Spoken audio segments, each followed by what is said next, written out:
Bom, pessoal, neste tutorial eu vou explicar o uso de mapas conceituais para a representação do conhecimento. Os mapas conceituais são formados logicamente de conceitos. Mas o que são conceitos? Conceitos são representações do ambiente, são corpóreas como carros, casas e pessoas, ou incorpóreas como cores e sentimentos. Então, também é possível compreender um conceito como um substantivo, certo? Bom, o mapa conceitual então usa conceitos, que são substantivos, para se referir a elementos do ambiente. Mas não é só isso. Na representação do mapa conceitual, a gente busca expressar como se processam mudanças em um cenário. Então, imagine um cenário com vários conceitos ou objetos, em que um objeto age sobre o outro e modifica todo o cenário. Então, existem também as ações de um objeto sobre o outro. Por exemplo, Pedro abraçou Maria. Entre Pedro e Maria existe uma ação, ou um verbo, certo? É assim que funcionam as representações nos mapas conceituais, com conceitos e ações. Agora, eu vou apresentar para vocês uma ferramenta muito interessante para a construção de mapas conceituais, o CIMAP Tools. Vamos lá. O CIMAP Tools é uma ferramenta que a gente consegue usar online. Então, vamos entrar lá no site do CIMAPS. CIMAP Tools, ou melhor, CIMAP Cloud.ihmc.us, tá? Estados Unidos. Aqui, nesta página, você pode decidir entre criar uma conta, se você já não for usuário, ou então você pode entrar. Eu já sou usuário, vou entrar por aqui, tá bom? Ele é gratuito, mas em todo momento ele vai aparecer, vai mostrar um merchan deles aqui. É só fechar, não tem problema. Então ele me pede o endereço.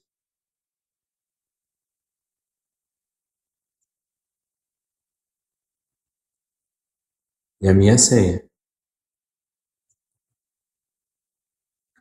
Aqui eu tenho uma série de mapas conceituais, que já são meus. Então ele se refere a mim, os meus CIMAPs. Aqui o Home, né? E vamos lá no CIMAPs. Pronto, tenho vários aqui. Pronto. Aqui eu tenho várias pastas com vários mapas conceituais que eu faço para as minhas aulas. Para a gente poder construir um mapa conceitual novo, vem aqui, ó, novo CIMAP, tá? Ele abre essa janela e ela é muito simples. Aqui a gente vai trabalhar com conceitos e nós vamos trabalhar com ações, né? Para a gente começar a fazer o mapa conceitual, primeiro precisa colocar o conceito. Para colocar o conceito, depois de ter acessado essa janela, a gente clica duas vezes e aparece a janela para colocar o elemento para a gente colocar o conceito. Basta escrever dentro, tá? Então eu vou escrever o primeiro conceito lá dentro. O meu conceito é proposição. Sabe o que é uma proposição? Uma proposição é quando você associa um conceito por meio de um verbo a outro conceito. É uma ideia completa, tá? Então a gente vai colocar uma proposição. Mas eu vou explicar para vocês o que significa uma proposição. Aqui em cima, a gente tem mudanças de templates. Eu posso mudar a cor de fundo, eu posso mudar o invólucro, a borda, posso fazer uma série de coisas, edições. Não é o objetivo desse tutorial mostrar para vocês como fazer esse tipo de edição, tá bom? Depois vocês descobrem aí à medida em que precisarem. Vou colocar aqui. Cliquei novamente duplo, cliquei dentro e vou colocar assim, conceito.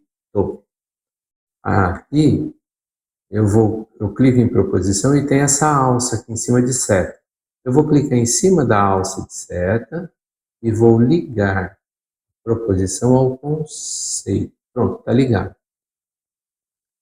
Ele abre uma oportunidade aqui no meio para eu entrar uma ação. Como proposição modifica ou explica conceito? Então eu venho aqui, ó. A proposição possui conceito.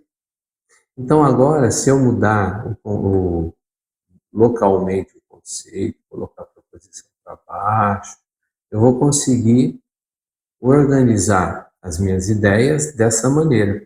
Mas eu vou colocar mais um conceito para vocês verem como funciona. Então, as proposições, eu disse para vocês no início, né? Uma proposição ela é composta por um conceito, modifica outro conceito, e ela modifica por meio de uma ação. Então, eu vou colocar a ação aqui. Normalmente, as ações, né, em termos linguísticos, são os verbos. Então, as proposições, além de possuírem conceitos, também possuem. Se eu pegar, e agora tem um movimento diferente aqui, mas se eu pegar só a seta, esticar do lado e soltar, ela vai criar uma nova caixinha para eu poder colocar também um novo conceito. Então, ela possui conceitos e possui verbos. Então, agora eu já sei que a proposição possui conceitos e verbos. Deixa eu colocar no plural aqui. É só para editar, é só clicar duplo novamente, conceitos e verbos. Então, pronto, eu tenho agora aqui, já estou construindo o meu mapa conceitual, tá? A partir de agora, a gente pode continuar editando o mapa da seguinte maneira. Eu posso colocar aqui, eu vou colocar o magnífico, o estranho, número 7. Então, eu vou tirar de conceitos aqui e vou colocar aqui, 7. Vocês sabem por que 7, né? 7. Conceitos, eles devem ter em torno de 7 caracteres, mais ou menos 2. Por quê? Porque esses pacotes são os que transitam com maior clareza e facilidade na nossa mente. Então, isso foi explicado no nosso livro, esse que está aparecendo na bio da página. E a gente, se for considerar uma palavra, nós temos que considerar 7 mais ou menos 2 caracteres, né? Se for uma frase inteira, e normalmente a proposição é a frase inteira, então ela deve ter em torno de 25 até 25 caracteres para ficar com um fácil trânsito na memória de trabalho. Então é conveniente, quando você coloca os conceitos, quando você coloca os verbos, administrar adequadamente a quantidade de letras que você vai utilizar, para que ela não fique muito extensa e não exija significativamente outras regras da mente, além daquelas que você já precisa para poder traduzir o mapa. Tá? Então, aqui como é que eu coloco? Conceitos, se forem, aqui, ó, se forem 7,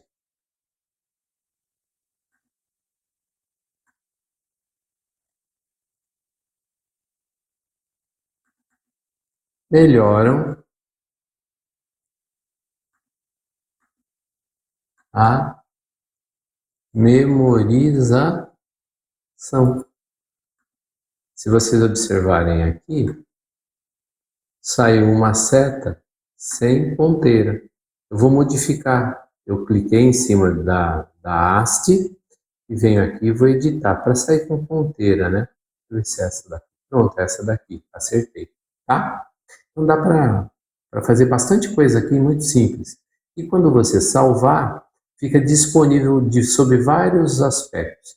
Primeiro, se eu salvar agora esse mapa conceitual, ele vai para a minha base de mapas conceituais, porque ele me dá um pouco de disco para que eu possa alojar.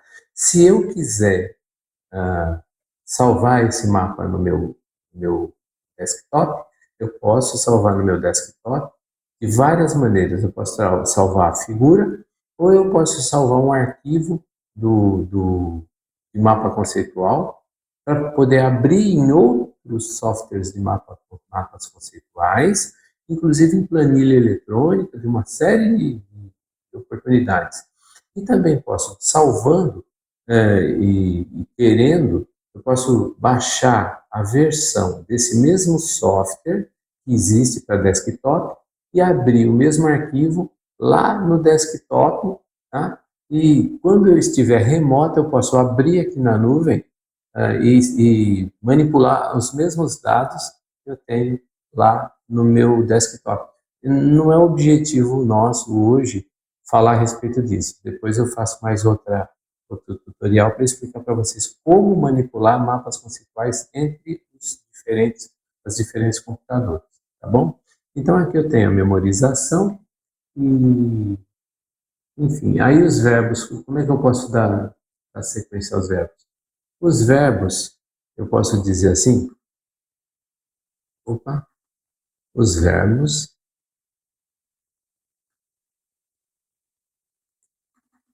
se unem, se unem aos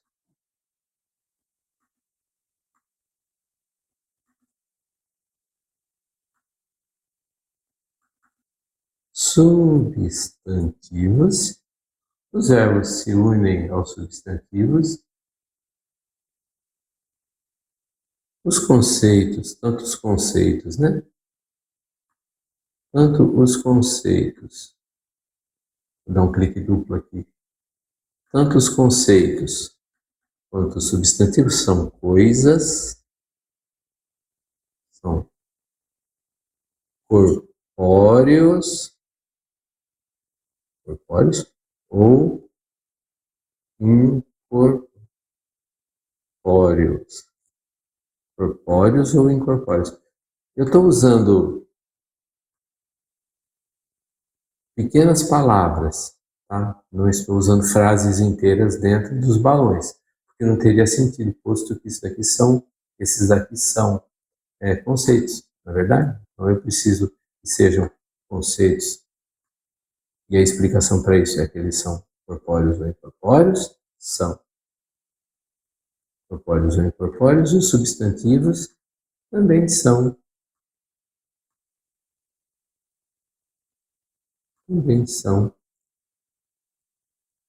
corpóreos ou incorpóreos. Então eu vou construindo o mapa conceitual a partir dessas considerações que vou fazendo aos poucos, ao longo do tempo, raciocinando e dando, na sequência da estrutura, todos os códigos do meu raciocínio. Agora, observe o seguinte, que se você buscar nesse mapa conceitual compreender o que eu estou querendo dizer, existe uma série de maneiras de você começar a ler. Você começa a ler de onde? De onde você quiser.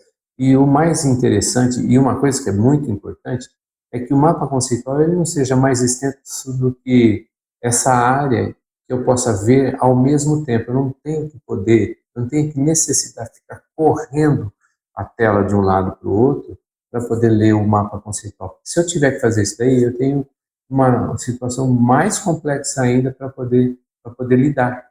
Tá? Então, se ele estiver diante do meu campo visual de uma maneira só, a gente vai ter mais eficiência na leitura rápida. Tá? Os mapas conceituais, na minha consideração, não devem ser muito grandes nem muito carregados. Se eles forem muito carregados, eles não vão cumprir o objetivo deles, que é representar conhecimento. Mesmo porque o conhecimento que você consegue representar na sua memória de trabalho não é muito mais extenso do que o mapa conceitual que você possa ver numa passada de olhos apenas. Mas uma situação interessante, e é lógico que você pode documentar todo esse mapa conceitual, ele pode ser passivo de documentação.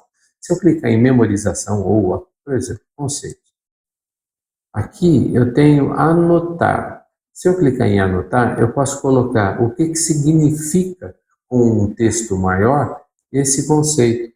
Existem maneiras também de trabalhar em conjunto com outras pessoas, sendo que um anota, o outro vê a anotação, responde a perguntas, adiciona conceitos, enfim, as anotações elas são bastante interessantes porque elas permitem o trabalho em grupo e elas ficam aqui do ladinho, tá?